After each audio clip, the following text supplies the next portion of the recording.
વાત જૂનાગઢની જૂનાગઢમાં ઉનાળુ વેકેશન પૂર્ણ થયા બાદ શાળાઓ ખુલીએ 10 દિવસનો સમય વીતી ગયો તેમ છતાં સરકારી શાળાઓમાં ટ્રાન્સપોર્ટેશન સેવા શરૂ ન થતાં વાલીઓ ભારે મુશ્કેલીમાં મુકાયા છે। ખાસ કરી ઝાંઝરડા વિસ્તારની પ્રાથમિક શાળાના વિદ્યાર્થીઓને સ્કૂલે જવા આવવા માટે વાહનની કોઈ જ વ્યવસ્થા ન હોવાથી વાલીઓને પોતાના કામ ધંધા છોડીને બાળકોને લેવા મૂકવા જવું પડે છે।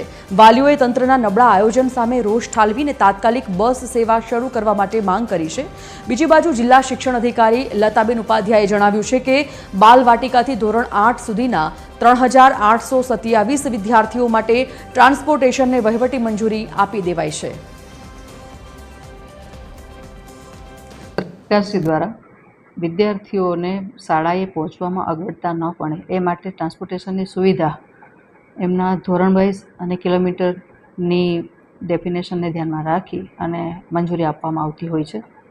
જેમાં જૂનાગઢમાં બાલવાટિકાથી લઈ અને ધોરણ 8 સુધીમાં અંદાજિત 3827 વિદ્યાર્થીઓ આનો લાભ લેનાર છે। આ તમામ વિદ્યાર્થીઓના ટ્રાન્સપોર્ટેશનની મંજૂરી આજરોજ સવારે જ અત્રેથી આપી દેવામાં આવેલ છે। ગયા વર્ષે તો બસની સુવિધા હતી, આ વર્ષે ખબર નથી કેમ વેકેશન ચાલુ થયું, શાળાઓ ખુલી, વેકેશન પૂરું થયું, શાળાઓ ખુલી, હજી 8-10 દિવસ થયા, હજુ સુધી બસની સુવિધા ચાલુ કરવામાં આવી નથી।